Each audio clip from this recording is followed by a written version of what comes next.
Welcome back to theCUBE, coming to you live from Chicago. It's Boomi World 2026. I'm joined by my co-host John Furrier, and we are talking all things the future of connected enterprise.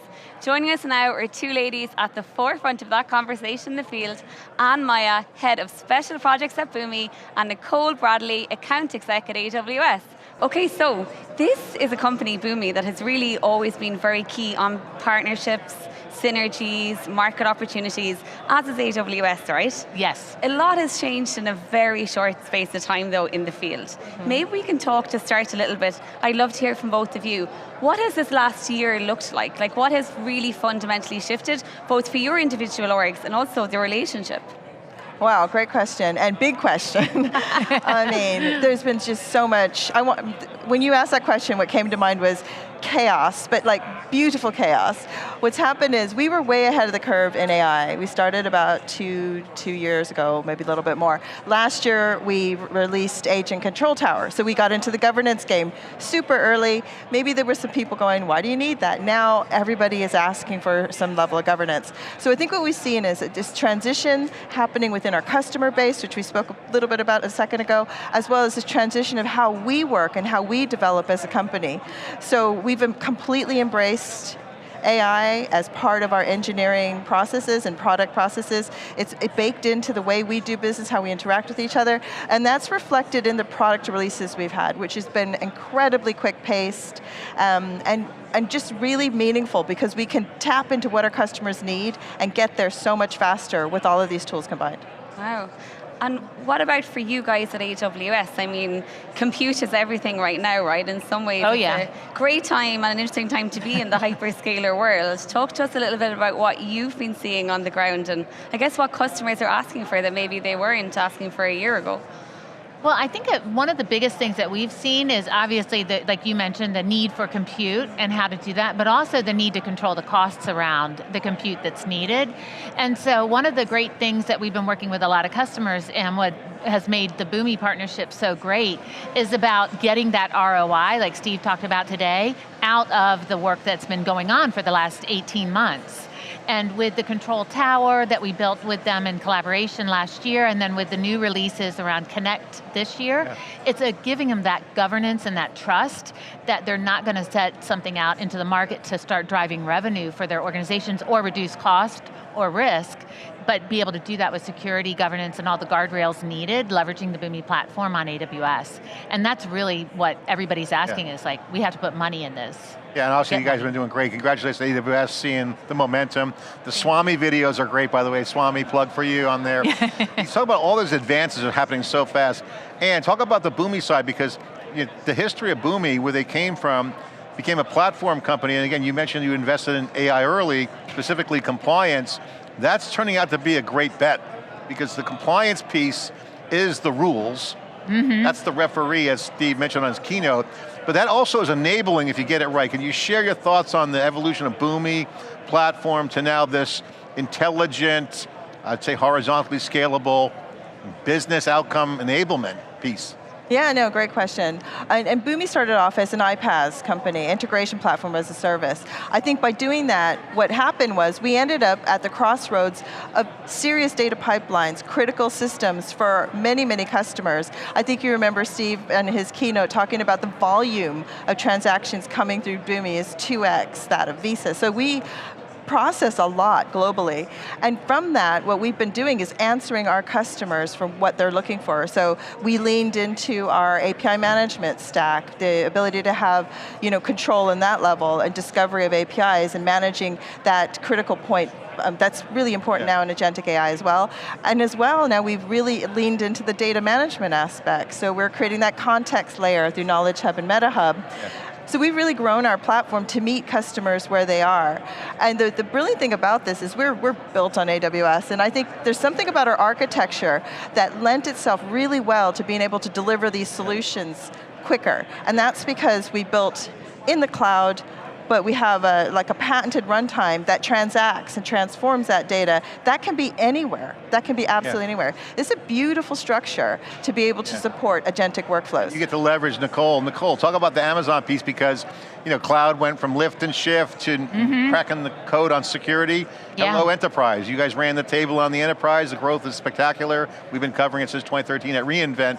Then the compliance came in, now you're starting to see Kiro and all these tools. Yeah. Super valuable, and insiders at Amazon that I talk to, both Amazon and AWS, they love the tools. Oh yeah, So I'm the using them. tooling has gotten so much better. So talk about what this means. Yeah, so absolutely, and what's really cool is a lot of what we're doing is very complementary, right? They have Connect, they have Companion, which is very similar to what we're working with in Kiro, and the value that we're finding is we have the enterprise, but as much as we would love for them to stay all in on AWS, that's not the reality. We have to be able to respond and support them where they are, and where we can't or don't today, we can say, hey Boomi, you can come in and help support them maybe because they're on multi-cloud or hybrid. So while we're, would love for the enterprise to find a way to have all of that in one place, the partnership with Boomi really kind of allows us to support that. And I have to ask you, because your title is Global Head of Strategic Projects, which really isn't telling me anything, so I have to ask, what are the strategic projects? And I'll throw a few prompts at you, and react to them. I'll give you one. Just because Oh, some of the others okay. are still exploring. We developed and we launched the European platform instance. So we have an instance of Boomi completely wholly in Europe. So it's based in the UK. So that solves a lot of sovereignty concerns. I live in the UK, so we're hearing a bunch of customers asking for sovereignty, data sovereignty. So this is another way that we're offering that. And again, this is where AWS and Boomi are working really closely together, because you have your sovereign cloud, and we are going to offer that next as well. When we think about that, like the opportunity around sovereign cloud, especially in a place like Europe, right, where we know even though London and the UK is no longer part of the EU, but we do know that regulatory rules, GDPR, all of that stuff is fundamentally different when we think about the market here in the US. Yeah, for sure. How do you guys think about the speed in Europe and the speed of opportunity and connectivity versus the speed here? Is that something that you have to weigh and balance regularly? Honestly, I think that we're also hearing from major financial institutions in the US a need for data sovereignty as well. So I don't think it's unique to Europe, but it's obviously a lot more stringent with the EU AI Act. But then again, recently, the EU AI Act rolled back their stance on some things as well. So this is a space that's really not very well defined. And I think when you talk about sovereignty, it throws up all kinds of challenging questions as well. I don't think anyone has one definitive way of describing sovereignty. And because in Europe, they're using frameworks that are basically being interpreted by organizations. Some will lean really stringently, and some will not, and some will just go super stringent just because they don't understand how to implement it. So we're seeing the same in financial institutions. So you're basically connecting the dots, working on all the new stuff. Let's bring up sovereignty, because I agree, sovereignty was kind of defined in the cloud era, and we saw GDPR, privacy. Makes sense. CCPA. Europeans love their privacy. Germany specifically. UK's got weird laws. I'm just saying. She's Irish. But for us with AI, those rules have changed, and Steve mentioned that in his keynote. Rules are good, referees are good, but rules do change. We're going to be at the Raise Summit in July in Paris. Last year, Gemma and I were there, and what came out of that was two things. The sovereignty is being accelerated by the growth of the neoclouds, hyperscaler regions, projects like that you're working on, and the money making going on in these areas. So AI brings a revenue piece to it. And that's where I think compliance and governance shine. Can you share your thoughts on that? Because this is an area people are really looking at hard, that it's not just a protectionism thing, it's a AI economy opportunity. Yeah, I mean, I like to call it governance by design. So essentially, if you think about what's the most valuable thing, and this has been the question forever in an organization, it's data. It's their data. It's how they create their competitive moat, right? And that data is now being thrown all over the place. And Steve used a couple of examples in his keynote, which I thought were brilliant. But if we think about, like, the rise in domain-specific language models, small language models, so you can get closer to avoiding hallucinations by using data that has been trained specifically for the need that you want it to serve. And what's the right model? I totally agree. There is no right model. They're all right models. It's about routing your query to the appropriate place. That's going to be super interesting. And what Boomi is doing is saying, how can we use this beautiful architecture I talked about to serve customers who want to host their own small language model or domain-specific language model within their own VPN or their own firewall. You can do that. Our next gen runtime is going to enable that to happen. And very soon we'll be able to offer the ability to run agents in those runtimes too. So you're really getting specific about where you can exercise the execution of your agents. And context is a huge variable. Oh, yeah. I'd love to talk for a second about partnership, because I think it's a word that we hear a lot in tech, right? Yeah. Everyone claims to have a great partner network, but oftentimes these partnerships of the past have been like maybe quarterly or monthly conversations, right? Now we're in a situation where the tech is moving so fast, the narrative is moving so fast, and there's a lot of fear and confusion too in the broader buyer decision maker landscape. I'm sure things are changing in terms of how even you both converse, right? Like weekly, whatever it is. Absolutely. Maybe talk us through that, and even like features and things are being rolled out so quickly in the world of 2026. Like how do you guys just make sure that you're constantly on the same page on everything? Yeah, and I'll kind of take a stab at that. So we work very closely with Steve even. We've been out to, the AWS team has been out to his ranch for conferences. We've been, involved with EBCs. And it's really about, staying in touch and understanding what is Boomi's priority and where is the undifferentiated heavy lifting of that priority. And then where can AWS come in and say, hey, we've got that for you. You go focus on the needs of your customers because you're our customer. But what's really beautiful, and we're actually a customer of Boomi's this year, and so we're really excited about that. Can't quite tell you all the details, but it will eventually surface. But we brought our product team in today to meet with Ed while we were here because of what we knew was coming and how we're using it. And so there are gaps that we have. We're not, Ann and I were talking about it many times, and especially today, no one company is going to have all the answers. And so it's about the strategic partnerships I think are going to get stronger, and the surface partnerships are going to become more transactional. And so that's really what we've enjoyed with Boomi is they're leading. I mean, they came out with Agent Control Tower significantly earlier than we did, and their much richer and feature component is built there. So we're able to partner with them and really fill gaps, and it's a beautiful thing. And let's talk for a second about Agent Control Tower. It's a very fascinating and exciting opportunity, right? But when you're talking to customers and clients in the field, and they're, I guess, assessing this and assessing their readiness for this, how short term are these deployments? And is there like a low-hanging fruit element to this for certain industries and verticals, and then a longer tail element? Like what's actually happening in the field around how quickly people are realizing value?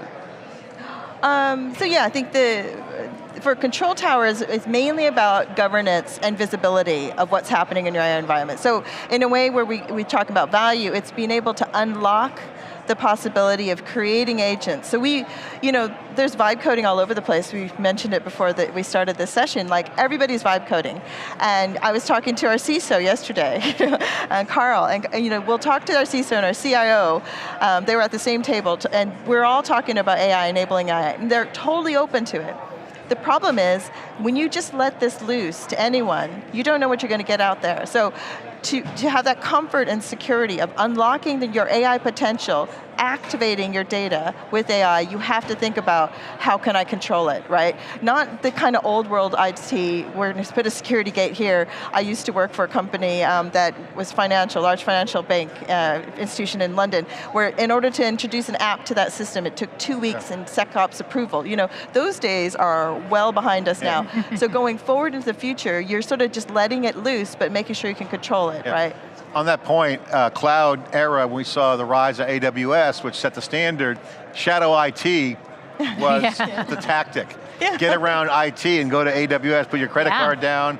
That Garmin, I always talk about that on But so much innovation comes from Shadow IT. You go your credit card, show the prototype, get your hand slapped, get promoted, you run the project, then you're in the cloud. AI, the acceleration of Shadow AI is way faster Yeah. Shadow IT was. That brings up the business transformation piece. How do you guys see that? Because you guys at AWS have a term called the builder. Right. But now we have an AI builder, and it's not just the developer. No, it's There's not. a business domain expertise involved. Yeah. How do you guys see the C-suite changing its orientation versus the old school days of, here's your budget? Yeah. I think in the future, maybe even now, everyone will be able to code. Everyone will code. I think the key is ensuring they do it with some sort of guardrails. So we released Boomi Connect recently, and what this is enabling is that ability to vibe code, but when you need to connect to a system, it's connecting using authentication and access that can be controlled by central IT. So that's the key. So if you want to do something that's out of bounds, it's not going to let you, but it'll let you connect to that system. So if you're the right user and the right, you have the right credentials, you're free to go ahead and do that. Now, I'm going to jump back to Control Tower for a second, because let's say you do send out agents, and one of the things we've added is the ability to take, to track token and invocation data in Control Tower for all third-party agent providers. So all of them will be able to read. So you'll be able to see that, and if you need to kill that agent, let's say you build an agent in Boomi using Connect, or just in Claude or whatever, you can kill the agent through Control Tower. You can also assess for anomalies that are happening outside of a baseline that's been established. So that's the kind of control I'm talking about, not the kind of heavy-handed IT of the 2000s. And who owns that control? Like, who does the buck stop with right now when we think about that? Like, is that a software operations center level control or security center, or is it owned by the person who's actually the practice area that is building this agent to develop something efficient? That's a great question. I think right now the people asking the questions are the CIO, like the IT teams, operations teams. They're the ones asking the questions, because I guess it's whose head will roll if you make the news. And for different organizations, it might be a different head. And then whatever vertical they're in, financial services, it's money, yeah. it's hacking. Yeah, but I'll even add a little bit, and we talked a little bit, we have a program now called AI DLC, right? Everybody's familiar with software-led development cycle. Well, this is about the AI DLC, and Boomi actually does this itself, and one of the products actually was developed from inception to development to today announcement in 4 months. With their executive team, with executive coders and developers. Yeah. And what was so cool about it is we're teaching, and they're adopting a methodology of using AI as a team member, because it's all done now in natural language, and it's more about the user story of what you're building and the features you want it to have, not about how the dependencies between different applications come in, because with this capability, you can build from scratch. You don't have to modernize. Key pieces you do, but building new features or functions or capabilities, AI is letting the business user with the business problem sit at the table with the developer and the UI. You can work backwards from the outcome. Well, that's a great idea. Hey, working backwards, that's Amazonian. Yeah, I love working backwards. Amazonian here on theCUBE. I love it. Chapter 5 in the Working Backwards book talks all about it. I know it well. So, ladies, talk to us a little about what's ahead for both of you. I mean, for the next couple of days, but also the next 6 months to a year. It feels like a year is like a decade now in tech, right? I know. Yeah. What are you guys building towards, and what are you looking forward to? What can we expect to hear when you're back, hopefully, with us next year? Well, we've made a lot of product announcements, early announcements, and we're, in the product team, it's heads down and delivering on some of the more advanced features. So I'm very, very excited to see where our next gen runtime goes. I'm super excited about our context layer agentic support in Knowledge Hub and Meta Hub, and seeing what we can do with that.